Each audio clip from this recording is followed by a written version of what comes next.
concept development. It's like not, it's like a phrase that comes out of like, I don't know, PR, Hollywood, think tanking kind of, which is not my sphere. But in fact, yes, concept development is a strength of mine. The example, okay, Shannon is a perfect example. In my very first book, Capitalism, which I wrote while I was in graduate school, the second half of that book is kind of a poetic historical sequence about America. And I was reading the journals of Lewis and Clark then, so this is 1986 or so. I'm living in New York. And in the course of reading those journals of Lewis and Clark, I was writing about Meriwether Lewis at that point.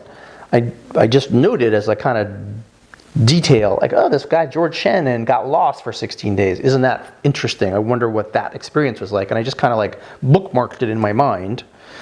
And it was, 15 or 20 years later, that I went back to that idea and said, yeah, what's up with that George Shannon thing? That is interesting. This, this non-heroic character on this heroic thing who's the guy who gets lost instead of finding, but yet, who is he? And so I made him up out of a whole cloth. I mean, pretty much out of a whole cloth. He's a known person, and there's accounts of him, but he didn't write a journal of that time or leave any record of it, so I had to make it all up. But that was a concept that I had just tagged mentally, and over the years, occasionally it would pop in my mind, and I had a sabbatical, and I said, I'm going to write that damn thing up, and I got the whole gist of the book down. So